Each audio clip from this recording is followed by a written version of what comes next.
Una sa lahat, ito muna ang mga kagamitan upang makita natin kung paano ba gumagana ang isang continuous variable transmission. Kakailanganin din natin ng 8mm T-wrench para sa crankcase at 19mm socket wrench para sa tornilyo ng clutch bell at 39mm socket wrench para sa clutch lining, impact wrench para mapihit natin ang mga lahat ng tornilyo. Kakailanganin din natin ng flat screw para pangtanggal naman ng circlip clutch assembly.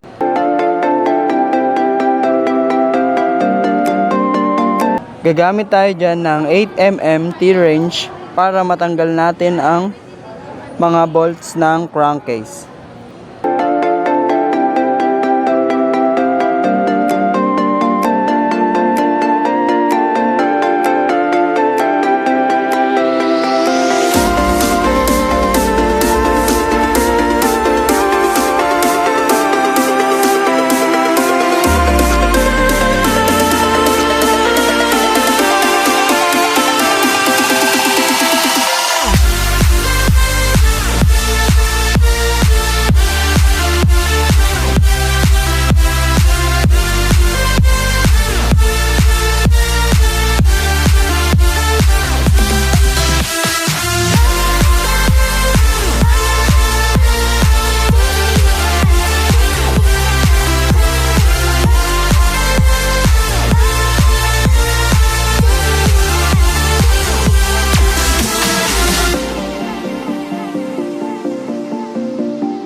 nakatanggal na ang crankcase, talakayin muna natin kung paano nga ba gumagana ang isang continuous variable transmission at clutch system nito. Una ay mula sa power ng engine na nare-receive ng pulley at drive base ay tatransmit ng drive belt ang power na mula sa pulley at drive base papuntang torque drive assembly. At pagbuka naman ng torque drive assembly ay itatransmit naman ng center spring ang power papunta sa clutch assembly. At bubuka naman ng mga clutch lining na marireceive naman ng clutch bell upang mapaikot na ang gulong na ang humahawak naman nito ay ang final drive. Gagamit tayo ng impact wrench at 19mm na socket wrench para matanggal ang clutch bell.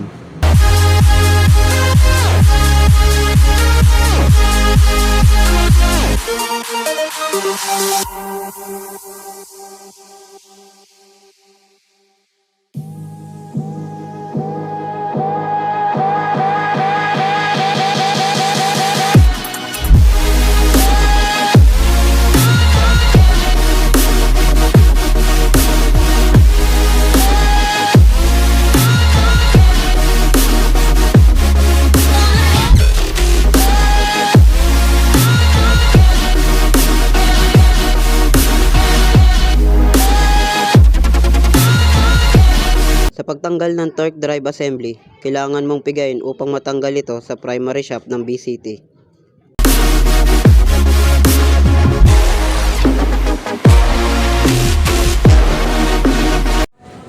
Ngayon naman ay gagamit tayo ng 39mm na socket wrench upang matanggal ang clutch assembly mula sa torque drive assembly.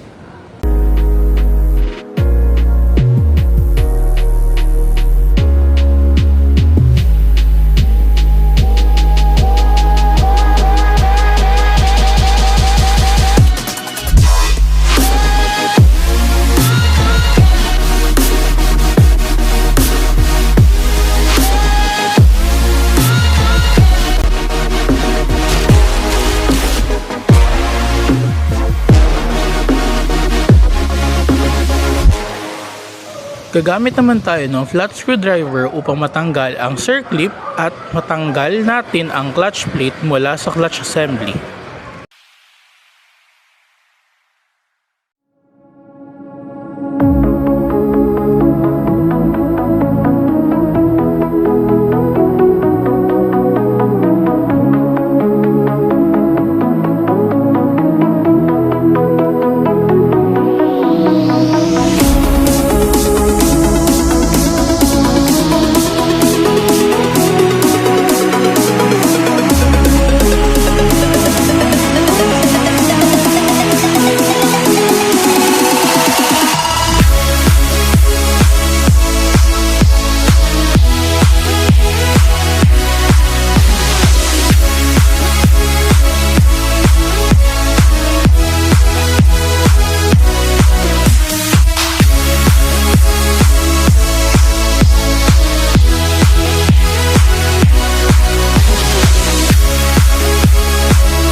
Gagamit din pala tayo ng circuit remover upang matanggal ang mga clutch spring mula sa pagkakabit niya sa mga clutch lining.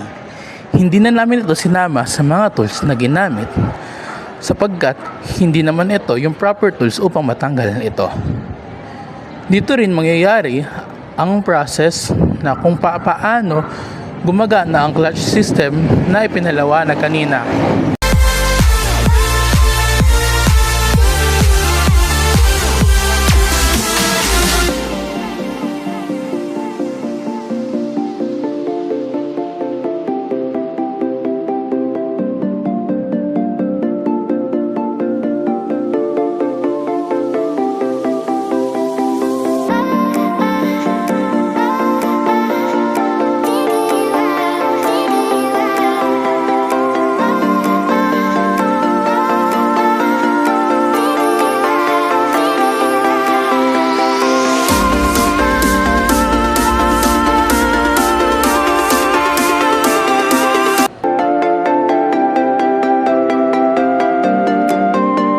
Gamit ang gasolina, brush at basahan ay linisin lahat ng parts ng clutch system.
time na nalinis na natin lahat ng parts, ay susukatin naman natin lahat ito kung pasok pa ba ito sa standard specification.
Naman na malinis na lahat ng parts at na-inspect na rin natin ito kung ayon pa ba ito sa standard specification, ay ibabalik na natin ito sa kanyang pagkakalagay.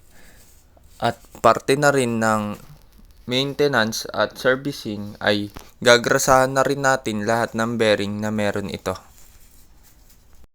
Hindi na namin isasama ang pagbuo ng torque drive assembly sapagkat ito ay hindi naman parte ng clutch system.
Sa pagbabalik ng mga clutch spring ay gagamit pa rin tayo ng circlip remover.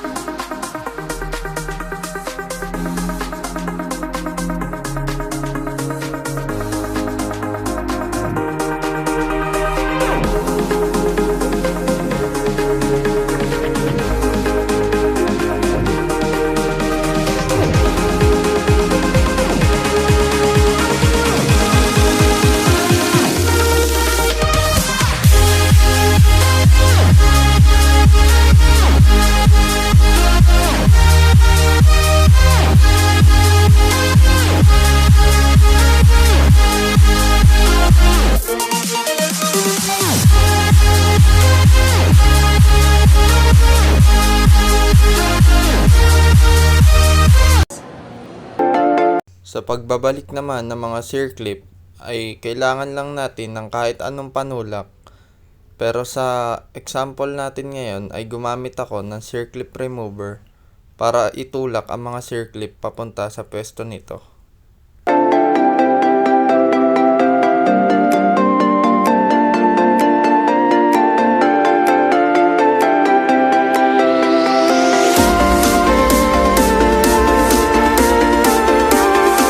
Ngayon na nabuo na natin ang clutch assembly ay ibabalik naman ang center spring at ilalapat na rin natin ang clutch assembly sa torque drive assembly at lalagay na natin ang nut muna bago natin hihigpitan gamit ang 39mm na socket wrench.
Pag nabuo na natin ang clutch assembly at torque drive assembly ay lihain naman natin ng mga clutch pad bilang parte ng maintenance at servicing.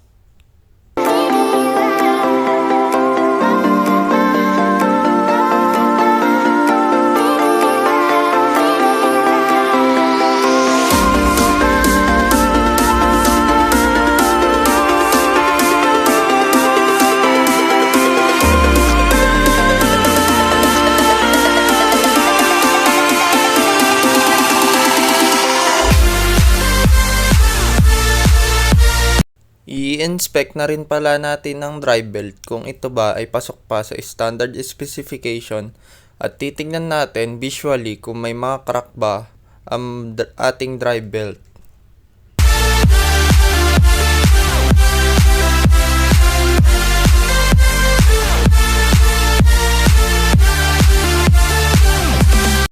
Pipigain natin muli ang torque drive assembly para makapasok ang drive belt at maipasok natin ang torque drive assembly at clutch assembly sa ating crankshell.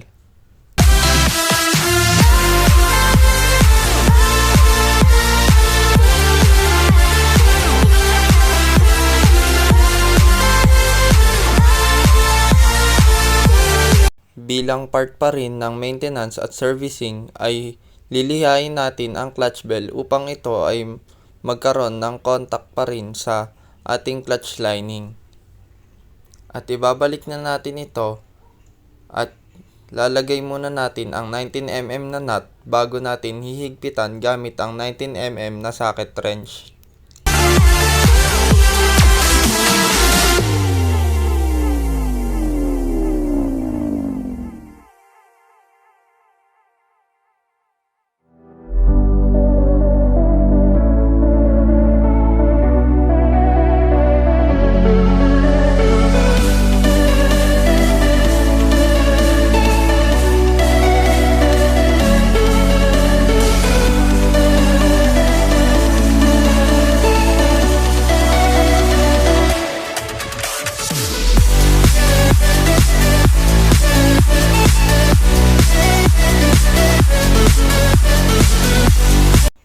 na mahigpit na ang lahat, pa-i-startin natin ang motor upang lumapat ang drive belt sa kanyang pwesto.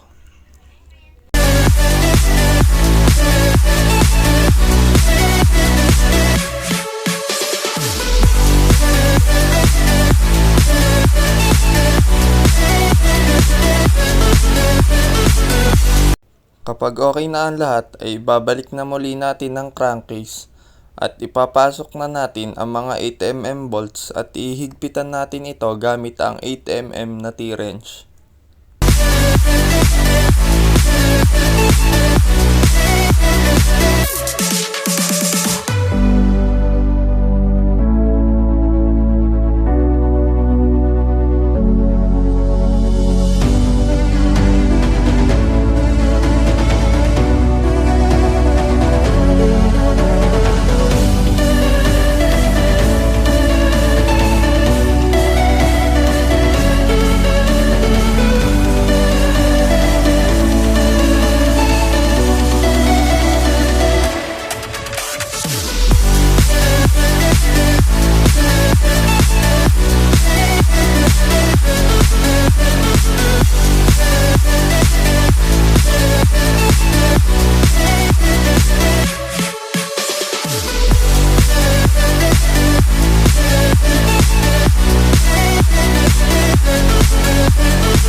Ngayon na natapos na natin lahat, ay lilinisan naman natin lahat ng ating tools na ginamit.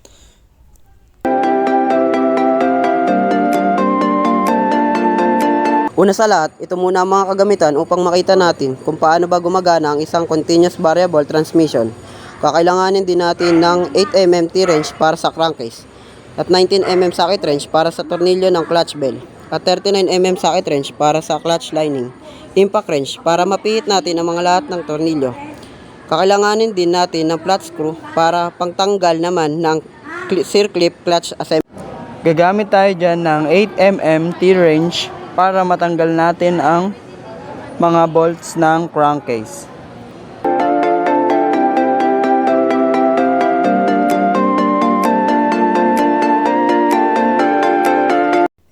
Ngayon ay pwede na natin i-testing at mag-broom broom.